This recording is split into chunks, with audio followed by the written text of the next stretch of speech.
Thank you very much. We may be seated.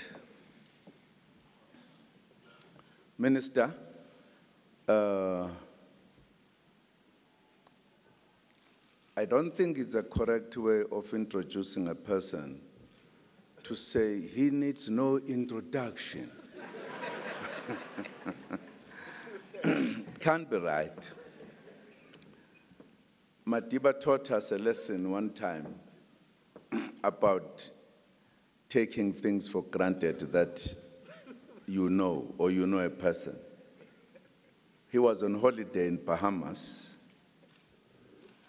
He used to love taking walks, and as he was walking, he met a young couple, and the lady recognized him, and the gentleman did not. And she got excited, you know, wherever Madiba was, people got excited. And she said to the husband, "Mr. Mandela, Mr. Mandela." And the husband said, "What is he famous of?" "Mr. Mandela from South Africa." "What is he famous of?" And they were getting closer to Madiba. She got shy, and she did not respond to the husband. And the husband, as they met Madiba, he then looked Madiba in his eyes. He said, "Sir, what are you famous of?" The lesson is that don't take things for granted. For an example, if I introduce myself, I'm Jacob Zuma, who is just a president of the ANC for the next week and few days. Thereafter, not.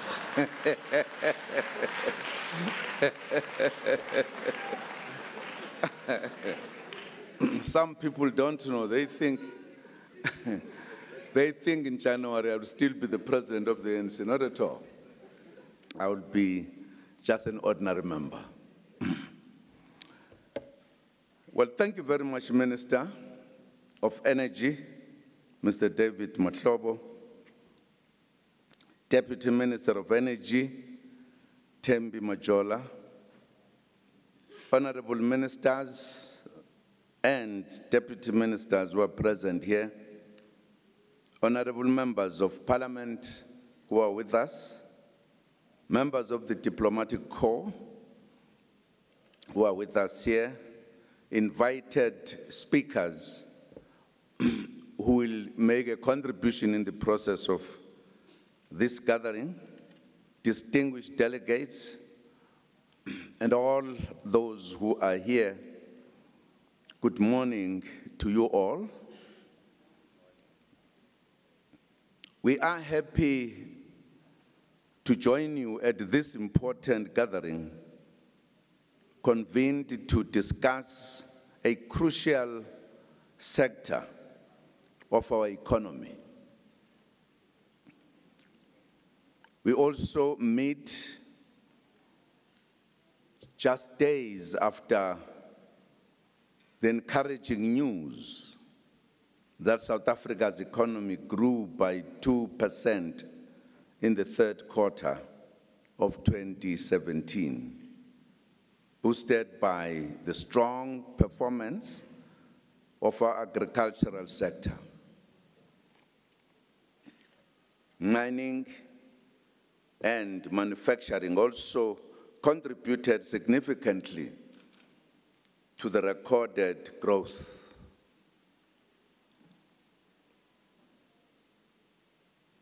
We are not out of the woods yet, but such positive news encourages us to work harder to find solutions to the African difficulties that our country is facing.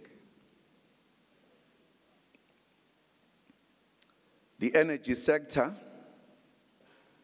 is an important engine of growth which makes this Indaba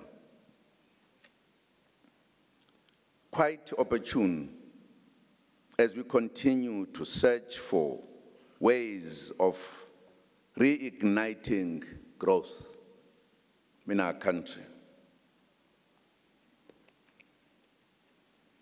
We have made a lot of progress in the energy sector in our country over the past years.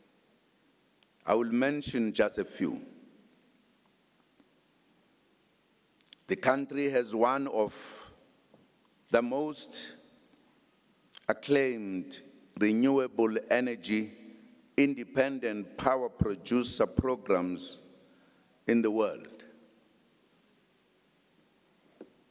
Our renewable energy programs was introduced as part of the energy mix and attracted billions of rands into our country, making South Africa one of the leaders in rolling out good green energy projects. In other key achievements, we have a world-class coal to liquid facility run by Sasol, which serves the country considerable amount of foreign exchange. We have a gas to liquid plant run by Petro SA, which is the only one in the Southern Hemisphere. South Africa boasts a nuclear research reactor facing the research reactor facility at Indaba that produces nuclear medicine which gets injected to a patient on average every 3 seconds in more than 60 countries. We are also proud of our pebble bed nuclear fuel produced at Indaba that has withstood high temperatures without an impact on its integrity. Our nuclear facility at Indaba was recently given an award by the US Department of Energy for being the first to successfully convert from using bomb-grade uranium to low-enriched uranium. Units at our Koeberg nuclear power station continue to break records for uninterrupted power generation. Added to this is our program of extending electricity to our households to improve the quality of life. Over the past 23 years of our democracy, we have been able to increase access from a mere 34% to 85% of our population. Thousands of people in rural areas and informal settlements now have a better life. They can switch on the lights, cook, watch television, and have a better life due to the installation of electricity. This is one of the untold stories about the successes of our country, South Africa. Our country went through a difficult period a few years ago, facing energy shortages. In 2014, we developed the 9-point plan to turn the economy around. Key amongst the interventions, we added resolving the energy challenge. We embarked on an efficient maintenance plan while continuing with our build program, continuing with the building of 3 new power stations. We now have surplus electricity, which is good for our economy and our people. We are pleased that the efforts government and its partners put in resolving the energy challenge have borne fruit. We want to ensure that we never experience an energy shortage again in our country. In this regard, we will continuously invest in power generation, transmission, and distribution infrastructure. We are pursuing our energy security master plan. We are looking at an energy mix that includes coal, solar, wind, hydro, gas, and nuclear energy. Energy is also one of the major areas of regional cooperation. South Africa exports electricity to the region and imports hydro-generated electricity from Mozambique. Our country benefits from natural gas imports from Mozambique. Eskom and its counterparts in Zimbabwe and Mozambique are going to embark on a program to further interconnect the 3 countries under the Mozisa transmission framework. This will ensure that any utility in the region that has spare capacity can be able to trade with their counterparts in the region. On liquid fuels, South Africa continues to supply fuels to countries in the region whilst benefiting from import infrastructure that has been built in the neighboring countries. This infrastructure provides an alternative supply, an alternative supply route into the country, and this diversity adds to energy security. The region is, however, a net importer of refined products.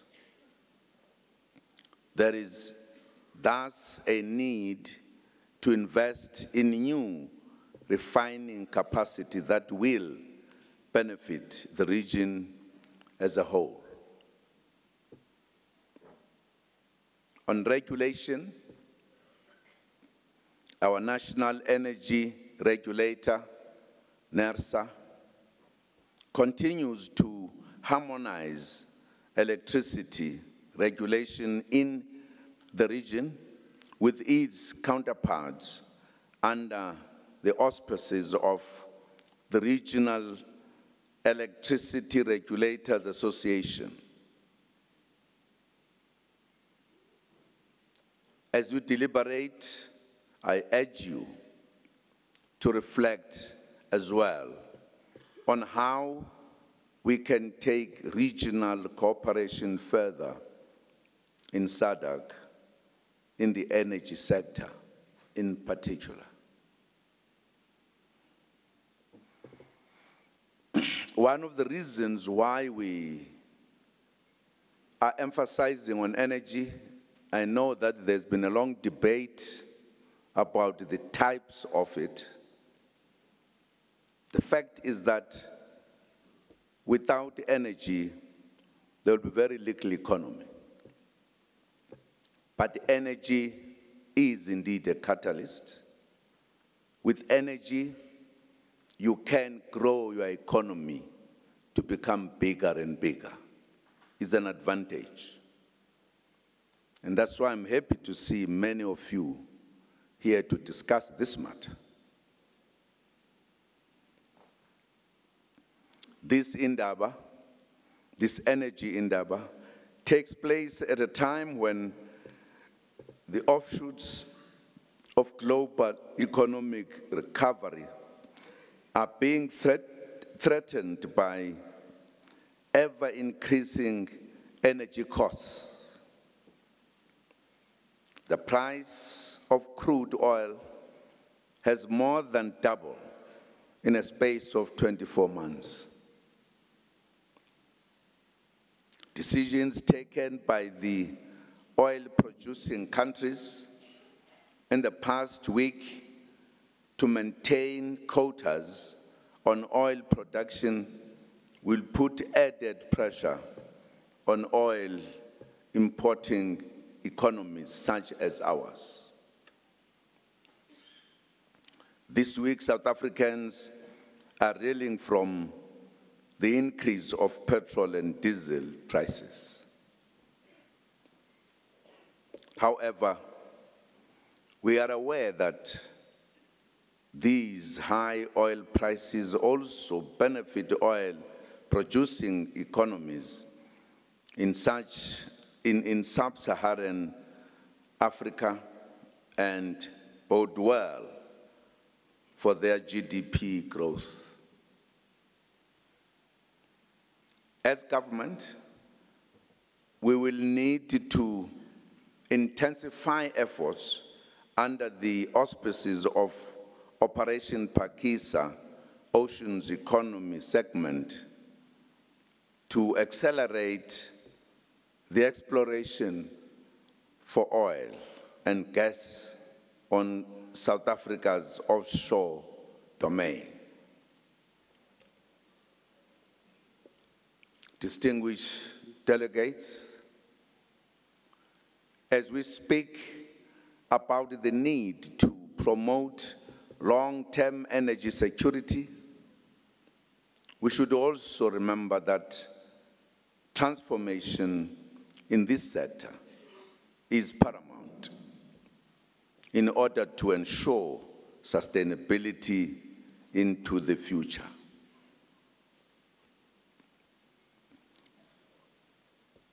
The ANC adopted radical socio-economic transformation as its policy at its 53rd National Conference in Mangaung in 2012, and it automatically became government policy.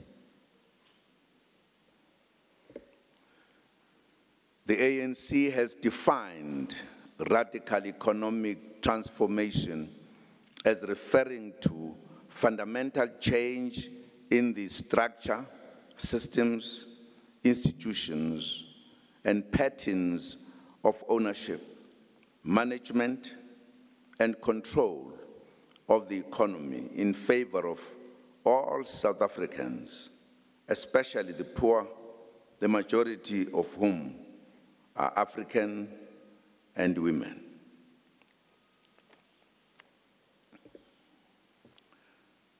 The ANC, which is the ruling party, in January 8, 2017, statement this year, further outlined the governing party's focus on radical socio-economic transformation, and also specifically radical economic transformation. In May 2014, in my inaugural address, I stated that the focus of the fifth democratic administration for the years 2014 to 2019 would be to implement radical socio-economic policies in line with the said ANC policy. Radical socio-economic transformation was also declared a priority for 2017 to 2018 for government in the 2017 State of the Nation Address. We therefore reject the incorrect and patronizing assertions by some sections of society that the radical economic transformation policy was developed by a company from London for the black people of South Africa. The policy originated from the ANC.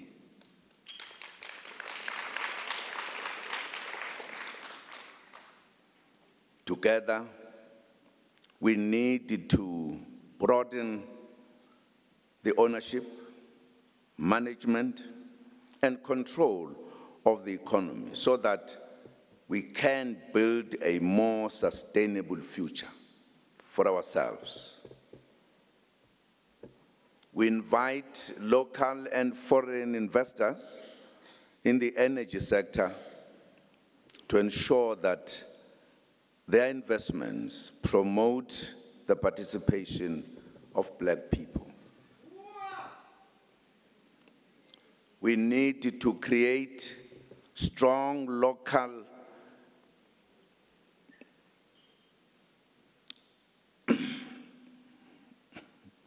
enterprises through the Black Industrialist Program and through strategic partnerships with foreign players in the energy sector.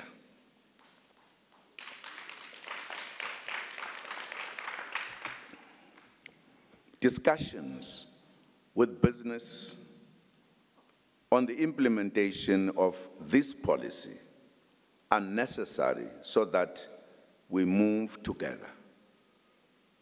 I think there is an important point to make. We all in society have to work together, but there are key actors, business and government. If these two are not working together, it's difficult for other sectors to come in. So it is crucial that we discuss, we find solutions to move forward. It does not mean other sectors are not important, but these two are key. That is why we always talk about government to create conducive environment for business to thrive. And I'm hoping that this gathering will, in a sense, enhance that interaction, and it should be properly directed. Ladies and gentlemen, one of the biggest stories this year, which has an impact on the economy, is the 54th National Conference of the ANC, which will take place from the 16th to 20th December. If you count, you'll realize it's just 1 week and few days that Zuma will be the president. He will be no longer. And he's very happy. You don't know how happy he is. A united and strong ANC is good for business and is good for the country. That is our conviction for a variety of reasons that we could talk about. We know that there is a lot of anxiety in the business community at this time about what will transpire at the conference and the impact of the country's future, and even that of the region, SADC itself. In my capacity as president of the ANC, let me assure you that everything possible is being done to ensure a successful conference and transition to the future. The National Executive Committee of the governing party held its last ordinary meeting this past weekend, and it was one of the warmest, most productive, and the most comradely meetings we have ever held. The NEC was united in the resolve to ensure a successful, peaceful, orderly conference. I met with the 7 ANC presidential hopefuls recently, and we agreed on the need to ensure unity, order, and cohesion at the conference. The presidential hopefuls also met with ANC provincial secretaries and chairpersons, and the same message was emphasized. I prefixed my intervention to them that I was speaking as now a president with a qualification, an outgoing president.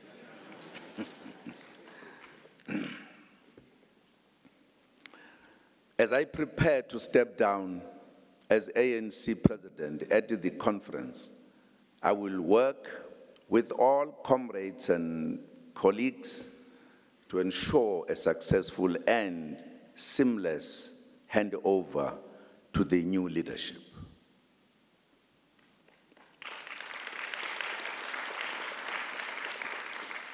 We believe in the ANC that if you can be a leader, we are prepared to lead, you must also be prepared to be led.